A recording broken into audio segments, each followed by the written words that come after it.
करते हुए योग आसन प्राणायाम आदि करते हैं तब इसका पूरा लाभ होता है। तो मैं आपको आपकी जिंदगी के लिए छोटे छोटे कुछ 4 नियम बताना चाहता हूं और ये 4 नियम का पालन आप सब करिए। मैं आपको विनम्रतापूर्वक लेकिन विश्वास से कहता हूं कि ये 4 नियम का जो भी पालन करेगा जिंदगी में बीमारी और रोग उसको कभी आएंगे नहीं।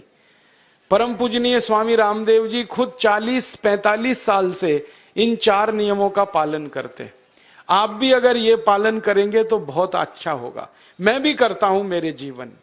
मैं पिछले 15 वर्षों से योग प्राणायाम करता हूं, उसके साथ कुछ नियम मैंने बनाए हैं, वो नियम का पालन करता हूं और वही नियम आपको बताना चाहता हूं। स्वामी जी पालन करते हैं, मैं करता हूं, हमारे लाखों योग शिक्षक करते हैं और इन नियमों का पालन करने से हमको इतना लाभ हुआ है कि कभी बीमारी आती नहीं। 15 साल से मैंने हर बार मेरा बीपी चेक किया, नॉर्मल है, शुगर नॉर्मल है, ट्राइग्लिसराइड्स नॉर्मल है, कोलेस्ट्रॉल नॉर्मल है। पिछले 15 साल में कभी सर्दी जुकाम भी नहीं हुआ, गला भी नहीं बैठा, कभी हॉस्पिटल नहीं देखा, कभी डॉक्टर के पास नहीं गए, क्योंकि जरूरत नहीं पड़ी। और वो जरूरत नहीं पड़ी क्योंकि हम निरोगी हैं, स्वस्थ हैं। ये निरोगी और स्वस्थ होने के लिए आयुर्वेद की एक छोटी सी जानकारी आपसे मैं शेयर करना चाहता हूं। आयुर्वेद में यह कहा गया है कि किसी भी व्यक्ति को निरोगी होना है, रोग मुक्त होना है, तो अपने जीवन में 3 बातों का ध्यान रखे। अपना वात, पित्त और कफ तीनों का संतुलन रखे। वो 3 तरह के दोष हैं हमारे शरीर में, वात, पित्त, कफ। आपने सुना होगा ये त्रिदोष आधारित शरीर है। जब वात बहुत बिगड़ जाता है तो 80 से ज्यादा रोग आते हैं। जब पित्त बहुत बिगड़ जाता है तो लगभग 46 से 50 रोग आते हैं और जब कफ बिगड़ जाता है तो 28 रोग आते हैं और वात, पित्त, कफ तीनों बिगड़ जाएं तो 148 रोग आते हैं। सर्दी, खांसी, जुकाम से लेकर और कैंसर तक जो आखिरी रोग माना जाता है, ये सब वात, पित्त, कफ के बिगड़ने का खेल है।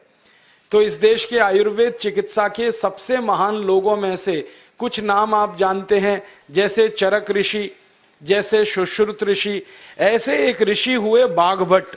बाघभट्ट ऋषि ने एक पुस्तक लिखी है, उसका नाम है अष्टांग हृदयम, और एक पुस्तक लिखी है उसका नाम है अष्टांग संग्रहम। इन दोनों पुस्तकों में उन्होंने 7000 नियम बताए हैं। उनमें से 4 बताता हूं, अच्छे लगे तो आज से ही पालन करो और दूसरों को भी बताओ ताकि कोई भी इन नियमों का पालन करे तो बीमार ही ना पड़े। ये 4 नियम हैं वात, पित्त और कफ को संतुलित रखने के लिए। अब वात, पित्त, कफ तीनों एक साथ आपके संतुलित रहें तो उसके लिए पहला नियम है खाना खाने के तुरंत बाद पानी नहीं पीना।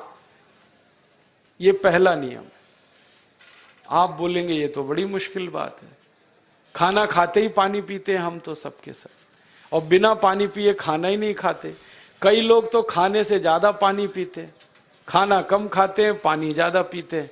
ये खाना खाने के बाद पानी कभी भी नहीं पीना, क्योंकि महर्षि बाघभट्ट कहते हैं भोजनांते विषम वारी, माने भोजन के अंत में पानी पियो तो जहर के पीने के जैसा है। इसलिए वो कहते हैं कभी भी खाने के तुरंत बाद पानी मत पियो। अब आप मुझे पूछोगे क्यों नहीं पिए, कारण बता दो। कारण मैं बताना चाहता हूं सरल भाषा में। हम जब खाना खाते हैं ना तो पेट में सारा खाना इकट्ठा होता है। पेट में एक स्थान होता है, उसको हम कहते हैं जठर।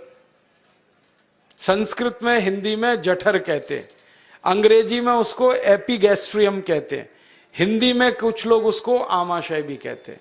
ये जठर छोटा सा स्थान है। आपके पेट में नाभि है ना, उसके लेफ्ट साइड में बाईं तरफ छोटा सा स्थान है। सारा खाना आपका इसी स्थान पर आता है। जो भी आप खाते हो, रोटी, चावल, दाल, सब्जी, दूध, दही, कुछ भी खाओ, सब कुछ जठर में आता है। अब जठर में जैसे ही खाना इकट्ठा होता है तो उसमें आग जलती और उस आग को कहते हैं जठर अग्नि। मिला के बोल देते हैं जठराग्नि। आप जैसे ही खाना खाते हो पेट में, जठर में अग्नि जलती है, वो अग्नि खाने को पचाती है और अग्नि खाने को ऐसे ही पचाती है जैसे रसोई घर की अग्नि खाने को पकाती है।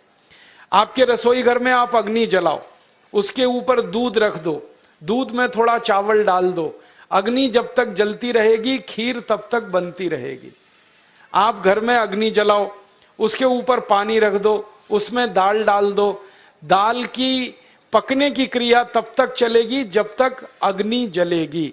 ऐसे ही पेट में होता है, जैसे ही आपने खाना खाया पेट में अग्नि जलती है, और जब तक अग्नि जलती है तो खाने के पचने की क्रिया चलती है। जैसे रसोई घर में खाना पकाते हैं वैसे ही पेट में भी खाना पकता है, इसी को हम पचने की क्रिया कहते हैं, अंग्रेजी में उसको डाइजेशन कह देते हैं। तो आपने खाना खाया, पेट में अग्नि जल गई, अब वो खाने को हजम करेगी, पचाएगी। अब मुझे एक प्रश्न का उत्तर दो आप, कि जैसे ही आपने खाना खाया पेट में अग्नि जल गई और वो खाने को पचा रही है, तुरंत आपने गट गट गट गट पानी पी लिया और खूब ठंडा पानी पी लिया, बर्फ मिलाया हुआ पानी पी लिया, फ्रिज का पानी पी लिया, क्या होने वाला है? अग्नि जलेगी कि बुझेगी? अग्नि के ऊपर पानी डालो तो अग्नि और पानी की दोस्ती नहीं है, दुश्मनी है, पानी अग्नि को बुझा देता है। तो आपने खाना खाया, अग्नि जली, पीछे से गटगट पानी पी लिया, अब अग्नि शांत हो गई, अब खाना पचेगा नहीं, तो वो पेट में पड़ा पड़ा सड़ेगा, और सड़ा हुआ खाना 100 से ज्यादा विष पैदा करेगा, और वो 100 विष आपकी जिंदगी को नरक बना देंगे और जिंदगी भर आप बीमार पड़े रहेंगे। आपको मालूम है, कई लोग कहते हैं मुझे पेट में बहुत गैस बनती है। ये गैस उन्हीं को बनती है जिनका खाना हजम नहीं होता। कोई लोग कहते हैं कि मुझे पेट में जलन होती है, ये जलन उन्हीं को होती है जिनका खाना पचता नहीं। कोई कहते हैं कि मेरे पेट में एकदम गुम हो जाता है, फूल जाता है, ये सब वो लक्षण हैं जब खाना पचता नहीं। तो खाना पचेगा नहीं तो सड़ेगा, सड़ेगा तो विष पैदा करेगा, और वो विष आपको बीमार करेंगे। इसलिए महर्षि भागवत ने कहा, खाना खाते ही पानी मत पियो। समझ में आया? फिर आप बोलोगे कितनी देर तक नहीं पिए? कम से कम 1 घंटे तक। 1 घंटे बाद पानी पियो। आप बोलोगे जी 1 घंटा क्यों? ये जो अग्नि जलने की क्रिया है ये लगभग 1 घंटे तक ही चलती है पेट में, उसके बाद अग्नि अपने आप शांत हो जाती है, उसके बाद पानी पी लो। तो खाना अगर 10 बजे खाया तो 11 बजे पानी पियो, 11 बजे खाया तो 12 बजे पियो, 12 बजे खाया तो 1 बजे पियो, 1 घंटे बाद पानी पियो। अब आपके मन में यह सवाल आ सकता है कि खाना खाने के पहले पी लें क्या? हाँ पी लो, 40 मिनट पहले पेट भर के पानी पी लो। 10 बजे खाना खाना है, 9:20 पे खूब पानी पी लो, जितना पी सकते हो। 11 बजे खाना खाना है, 10:20 पे पी लो, खूब पानी पी लो, 40 मिनट पहले। आप और एक सवाल पूछ सकते हो कि अच्छा ठीक है, खाने के बाद पानी तो नहीं पिएंगे, कुछ और पी सकते हैं क्या पानी को छोड़कर? तो उसके लिए भागवत जी कहते हैं कि खाने के तुरंत बाद अगर पीना है तो दही की लस्सी पियो, मट्ठा। खाने के बाद अगर तुरंत पीना है तो फलों का रस पियो, गन्ने का रस पी लो, संतरे का रस पी लो, मौसमी का रस पी लो, अनार का रस पी लो। अब आप कहोगे ये सब महंगी महंगी चीजें बता रहे हैं, गन्ने का रस, संतरे का रस, अनार का रस, पैसे तो है नहीं। तो सबसे सस्ता रस है नींबू का ही रस पी लो, शिकंजी बना के पी लो, वो तो सबसे सस्ता है। तो खाना खाने के बाद या तो दही की लस्सी पियो या रस पियो। और एक तीसरी चीज है, दूध पी सकते। तो खाने के तुरंत बाद पीना है तो दही की लस्सी या मट्ठा, खाने के तुरंत बाद पीना है तो कोई फल का रस, खाने के तुरंत बाद पीना है तो दूध। पानी 1 घंटे बाद पियो। और अगर एक बात ध्यान रखो तो अच्छा है कि सवेरे खाना खाते हैं जिसको हम ब्रेकफास्ट कहते हैं, नाश्ता, तो फलों का रस पीना अच्छा, दोपहर को खाना खाएं तो लस्सी और मट्ठा पीना अच्छा, और रात का खाना खाएं तो दूध पीना अच्छा। जो लोग इस नियम का पालन कर सकते हैं जिंदगी में कभी भी 80 रोग उनको नहीं हो सकते। वात पित्त कफ तीनों ही इस एक छोटे से नियम से संतुलित रहते हैं। तो ये पहला नियम मैंने आपसे कहा। दूसरा नियम एक और है, और वो नियम ये है कि पानी कभी भी पियो, घूट घूट भर के पियो। जैसे गरम चाय पीते हैं, गरम कॉफी पीते हैं, गरम दूध पीते हैं, एक एक घूट भर के, एक एक सिप करके, ऐसे ही पानी पीने की आदत डालो। ये मुंह में एक बार गिलास लगा लिया, गटागट उसको खाली कर दिया, ये तरीका गड़बड़ है। एक घूट पानी, दो घूट पानी एक बार में उतना ही पियो। आप बोलोगे ये क्या चक्कर है? बात ऐसी है कि एक एक घूट पानी जब हम पीते हैं तो मुंह की लार पानी के साथ मिलकर पेट में अंदर जाती है, और ये जो मुंह की लार होती है ये क्षारीय होती है, और पेट में हमेशा अम्ल बनता रहता है। तो एक घूट पानी पिया, मुंह की लार इसके साथ अंदर गई, दो घूट पिया और ज्यादा गई, बार बार लार अंदर जाएगी तो क्षार पदार्थ पेट के अम्ल के साथ मिलेगा। पेट में अम्ल बनता है, मुंह में लार क्षारीय होती है। तो ये क्षार को अम्ल में मिला दिया जाए और ये अच्छे तरीके से मिलकर पेट में जाए तो कभी भी कोई व्यक्ति के पेट को अम्लता नहीं होती, एसिडिटी नहीं होती। और पेट में अम्लता नहीं होती तो रक्त में अम्लता नहीं होती, और जिनके रक्त में अम्लता नहीं होती उनकी जिंदगी में कभी भी वात पित्त कफ के असंतुलन की स्थिति पैदा नहीं होती। इसलिए पानी घूट घूट करके पीना। मैं आपको एक छोटा सा मेरा ऑब्जर्वेशन बताता हूं, परीक्षण। आप भारत देश में या दुनिया में कहीं भी जाओ, मनुष्य को छोड़कर पशु पक्षियों को देखना शुरू करो, वो पानी कैसे पीते। किसी चिड़िया को पानी पीते हुए देखो, किसी पक्षी को पानी पीते हुए देखो, वो चोंच के एक बूंद ही के बराबर ही पानी उठाता है। एक बार में एक बूंद पानी लेगा, फिर थोड़ी देर चोंच चलाएगा, फिर पिएगा, फिर दूसरी बूंद लेगा, फिर चोंच चलाएगा, फिर पिएगा, फिर तीसरी बूंद। एक एक बूंद पक्षी पानी पीता है। कुत्ते को पानी पीते हुए देखो, चाट चाट के पानी पीता है। शेर को पानी पीते हुए देखो, चाट चाट के पानी पीता है। जितने जानवर चाट कर पानी पीते हैं, जितने पक्षी एक एक घूंट पानी पीते हैं, किसी भी पक्षी और किसी भी जानवर को डायबिटीज नहीं है, किसी को अर्थराइटिस नहीं है, कोई पक्षी ओवरवेट नहीं है, कोई पशु ओवरवेट नहीं है। वो सब स्लिम और ट्रिम हैं, क्योंकि वो इतने होशियार हैं कि पानी चाट के पीते हैं या घूट घूट करके पीते। अब मुझे ये हैरानी होती है कि ये पशु पक्षियों को कौन सिखाता है?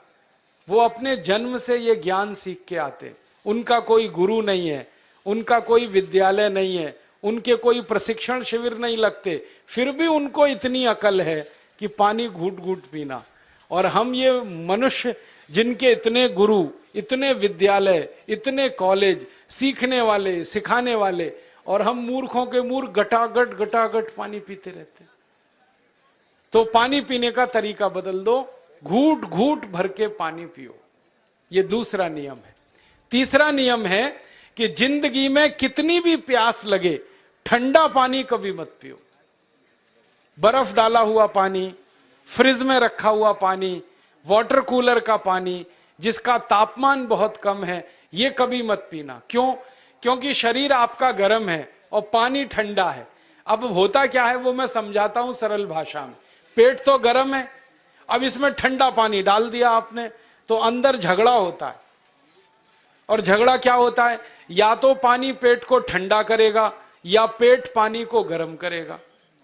अगर पानी ने पेट को ठंडा कर दिया तो पेट के ठंडा होते ही हृदय ठंडा होता है, हृदय के ठंडा होते ही मस्तिष्क ठंडा होता है, मस्तिष्क के ठंडा होते ही आदमी ठंडा होता है, और आदमी ठंडा होते ही राम नाम सत्य होती है। आपको मालूम है, जब शरीर ठंडा पड़ जाता है तो घर में भी नहीं रखते, निकाल के बाहर सड़क पर रख देते। जो घर आपने बनाया अपनी मेहनत से, शरीर के ठंडा पड़ते ही निकाल बाहर करते हैं उस घर में से, और फिर चिल्लाने लगते हैं, लेके जाओ, जल्दी लेके जाओ, इसको जला के आओ। माने ठंडे शरीर की इज्जत नहीं है। तो ठंडा पानी क्यों पी रहे हो भाई? बंद कर दो। कोई जानवर ठंडा पानी नहीं पीता, कोई पक्षी नहीं पीता। तो आप ये ठंडा पानी पीना बंद करो, सादा पानी पीना शुरू करो। और गर्मी के दिनों में बहुत अगर आपको तकलीफ है तो मिट्टी के घड़े का पानी पी लेना, फ्रिज का और बर्फ का नहीं पीना। ये तीसरा नियम है। और चौथा और आखिरी नियम है कि आप सवेरे ही सवेरे जब सोकर उठते हो तो सबसे पहले पानी पियो। जैसे ही आपकी आंख खुल गई तो पहले 2-3 गिलास पानी पी लो, उसके बाद आप टॉयलेट में जाओ। उठते ही पानी पियोगे तो 2 फायदे हैं।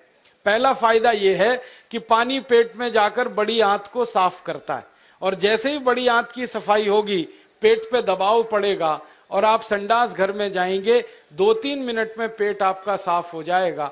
जिनका पेट सुबह एक बार में साफ हो जाता है उनकी जिंदगी में कभी रोग नहीं आता। इसलिए सुबह सुबह उठते ही पेट साफ होना जरूरी है। और उठते ही पानी पियोगे तो मुंह की जो लार है वो पानी के साथ मिलकर अंदर जाएगी। सुबह पेट में एसिड की मात्रा ज्यादा होती है, इसलिए लार का पेट में जाना बहुत जरूरी है। इसलिए सुबह उठते ही पानी पीना बहुत जरूरी है। ये 4 नियम हैं आयुर्वेद के। पहला नियम, खाना खाने के 1 घंटे बाद पानी पीना। दूसरा नियम, पानी को हमेशा घूट घूट भर के पीना। तीसरा नियम, कभी भी जिंदगी में ठंडा पानी नहीं पीना। और चौथा और आखिरी नियम, सवेरे उठते ही सबसे पहले पानी पीना। 4 नियमों का पालन जो भी अपने जीवन में कर सकता है वो वात पित्त कफ तीनों को संतुलित रख सकता है। और जिसका वात पित्त कफ संतुलित है उसके जीवन में बीमारी नहीं आती है। और जो बीमार नहीं पड़ते हैं वो स्वस्थ और तंदुरुस्त और सुखी रहते हैं। उनकी जिंदगी का खर्चा कम होता है और देश का भी बहुत सारा पैसा बचता है। आपको शायद मालूम है या नहीं, 1 साल में हम जब बीमार पड़ जाते हैं भारतवासी तो साल का करीब 6 लाख करोड़ रुपया हमारा खर्च हो जाता है उन बीमारियों का इलाज करने में। इसलिए इतना पैसा फालतू में हम खर्च करें हर साल 6 लाख करोड़, ये बहुत बड़ी रकम है। इससे बेहतर यह है कि हम बीमार ही नहीं पड़ें और स्वस्थ रहें, सुखी रहें। और ये 6 लाख करोड़ का जो खर्चा हम करते हैं बीमार पड़ने पर, अक्सर ये एलोपैथी की दवाएं खाने में खर्च होता है। और जो एलोपैथी की दवाएं हम खा रहे हैं जैसे paracetamol, Baralgan, Butazone, oxyphenbutazone, aspirin, Disprin, Novalgin, ये सब ऐसी खराब दवाएं हैं जो दुनिया के देशों में 20 साल पहले बंद हो चुकी हैं, भारत में धड़ल्ले से बिक रही हैं और हमको बीमारियों से ज्यादा गंभीर बीमारियों में फंसा रही। ज्यादातर दवाएं जो आप खाते हो वो किडनी खराब कर देती हैं, लीवर खराब कर देती हैं, आंतों में घाव कर देती हैं, विकलांगता आ जाती है, पैरालिसिस हो जाता है, ब्रेन हेमरेज हो जाता है, हार्ट अटैक आ जाता है। दुनिया में लगभग इस समय 84,000 दवाएं बिकती हैं और आपको सुनकर हैरानी होगी, उनमें से मात्र 117 दवाएं हैं जो काम की हैं, बाकी सब बेकार की दवाएं हैं। उन बेकार की दवाओं को खाकर हम 6 लाख करोड़ खर्च करते हैं। ये बहुत दुख और अफसोस की बात है। और ये 6 लाख करोड़ का खर्चा समाज के वो लोग करते हैं जिनको जिंदगी में हर समय अपना आर्थिक स्थिति को देख के चलना पड़ता है, जिनकी आमदनी बहुत नहीं है, जिनके घर में आमदनी के बहुत ज्यादा साधन नहीं है, उनको ये पैसा खर्च करना पड़ता है। तो कई बार क्या होता है, किसी का घर बिक जाता है, किसी का खेत बिक जाता है, किसी के घर के गहने गिरवी रख जाते हैं, किसी को कर्ज लेना पड़ जाता है, किसी को कर्ज लेकर दोबारा कर्ज लेना पड़ जाता है। मैंने इस हिंदुस्तान में पिछले 15 साल के प्रवास में देखा कि गांव-गांव के गरीब किसान कर्ज ले लेकर ये महंगी दवाएं खाकर इलाज करते हैं, डॉक्टरों को पैसा देते हैं, दवा कंपनियों को देते हैं, और वो पैसा फिर इस देश में से दूसरे देश में चला जाता है, क्योंकि अक्सर ये दवाएं बनाने वाली कंपनियां विदेशी होती हैं। तो हम 6 लाख करोड़ खर्च करें अपने खून पसीने की कमाई का, उससे अच्छा ये है बीमार ही ना पड़े, दवा खाने की जरूरत ही ना पड़े, तो हम सुखी रहें, स्वस्थ रहें। तो योग प्राणायाम करें, 4 नियमों का जीवन में पालन करें, बहुत आसान है आपके लिए।